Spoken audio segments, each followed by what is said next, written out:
क्या थी सच्चाई? मालती, मेरे मोबाइल में अभी भी कुछ समस्या है। इस कारण मैं कैब का पेमेंट नहीं कर पा रहा हूँ। केस में ज्यादा रखता नहीं। तुम्हारे पास कैश है तो पेमेंट कर दो या फिर मोबाइल से कर दो। शेखर ने कुछ देर अपने मोबाइल पर कोशिश करने के बाद कहा, अभी अभी दोनों कहीं से घूमकर आए थे। मालती ने पर्स खोलते हुए पूछा, कितने? बस 450 रुपये, शेखर ने कहा। मालती ने 500 का नोट शेखर की ओर बढ़ाया। शेखर ने नोट उससे लेकर कैब ड्राइवर को दिया और उसने जो 50 के नोट वापस किए वह मालती को वापस करते हुए मुस्कुराकर बोला, मैं तुम्हें ट्रांसफर कर दूंगा जब मोबाइल काम करने लगेगा। वापस करने की क्या आवश्यकता है, हम साथ साथ ही तो गए थे। मालती ने कहा, फिर भी अच्छा चलता हूँ, फिर मिलेंगे। शेखर ने कहा, चाय नहीं पिएंगे? 10 मिनट की ही तो बात है। मालती ने पूछा, कोई खास इच्छा तो नहीं थी चाय पीने की, पर जब कहती हो तो इनकार करना मुश्किल हो जाता है। इसी बहाने 10 मिनट और आपका साथ मिल जाएगा। शेखर ने उसे अंदर चलने का इशारा करते हुए कहा। मालती का घर पहले माले पर था। सीढ़ियां चढ़कर दोनों अंदर आ गए। मालती का बेटा कार्तिक घर में ही था और बालकनी के पास खड़ा था, इसलिए उनकी बातें सुन रहा था। उन्हें ऊपर आते देख वह दरवाजे के पास पहुंच चुका था और जैसे ही डोरबेल बजी उसने दरवाजा खोल दिया। हेलो अंकल, उसने शेखर का अभिवादन किया और सोफे की ओर बैठने का इशारा किया। कैसे हो कार्तिक? शेखर सोफे पर बैठते हुए बोला, ठीक हूँ अंकल। उसने कहा, मैं हमारे लिए चाय बना रही हूँ, तुम भी चाय लेना बेटा। मालती ने कार्तिक से पूछा, चाय मैं बनाऊंगा मम्मी, आप अंकल के साथ बैठो। कार्तिक ने कहा, लगता है बड़ा हो गया है तू। मालती ने प्रशंसा भरी निगाहों से कार्तिक को देखा। मालती शेखर के साथ बैठकर बात करने लगी और कार्तिक चाय बनाने किचन में चला गया। चाय बनाते हुए उसके मन में पिछले कुछ माह की घटनाएं चलचित्र की तरह घूमने लगी। उसके पिता की मौत के बाद उसकी माँ बिल्कुल अकेली हो गई थी। उसे पालने के लिए उसने उसके पिता की भी भूमिका ले ली थी, पर अंदर ही अंदर इतनी दुखी थी मानो लगता था उसके जीवन में कोई उत्साह ही नहीं है। इस तरह से कई साल बीत गए थे। इसी बीच शेखर अंकल ने उसकी जान पहचान हुई। कई दिनों के बाद उसके चेहरे पर हंसी दिखी थी। दोनों कई बार साथ साथ पार्क में घूमने, लंच, डिनर पर या मूवी देखने जाने लगे। कार्तिक को अपनी माँ को खुश देखकर बहुत अच्छा लगा। माँ तो माँ होती है, बच्चे को हमेशा अच्छी लगती है, पर जब से शेखर अंकल माँ की जिंदगी में आए थे उनका पूरा व्यक्तित्व ही बदल गया था। पहले जहाँ वह हमेशा उदास और गमगीन रहती थी, अब हमेशा प्रसन्न रहती है। पर आज की घटना ने उसे थोड़ा संदेह हुआ कि क्या सचमुच शेखर अंकल के मोबाइल में कुछ समस्या थी या फिर उन्होंने बहाना बनाया था। क्या वह मम्मी के साथ सिर्फ इसलिए है कि उन्हें किसी का साथ चाहिए और मम्मी के पास पैसों की कमी नहीं है। पापा ऐसे में चले गए थे पर अच्छी खासी रकम की व्यवस्था कर गए थे। 1 करोड़ तो सिर्फ बीमा कंपनी से मिले थे।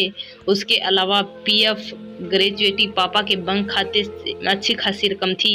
ये सारी रकम मम्मी के खाते में ट्रांसफर हो गए थे, यानी पैसों की कोई कमी नहीं थी।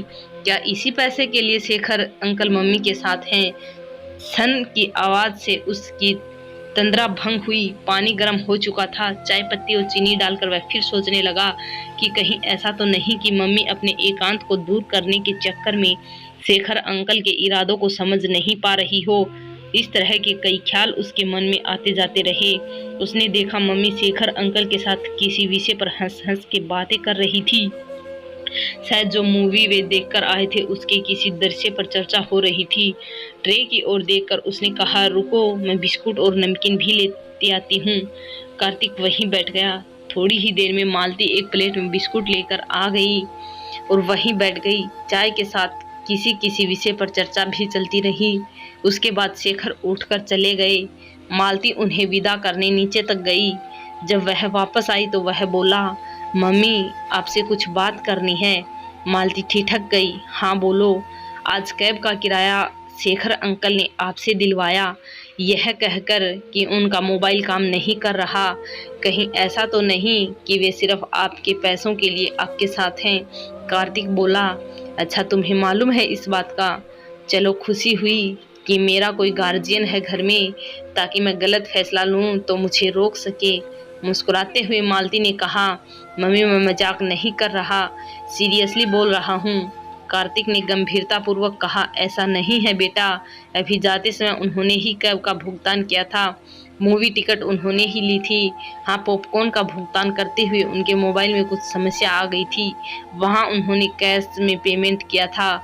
फिर भी तुम कहते हो तो मैं सावधान रहूंगी, और यदि उनका इरादा कुछ ऐसा हुआ तो मैं सोच समझ कर निर्णय लूंगी।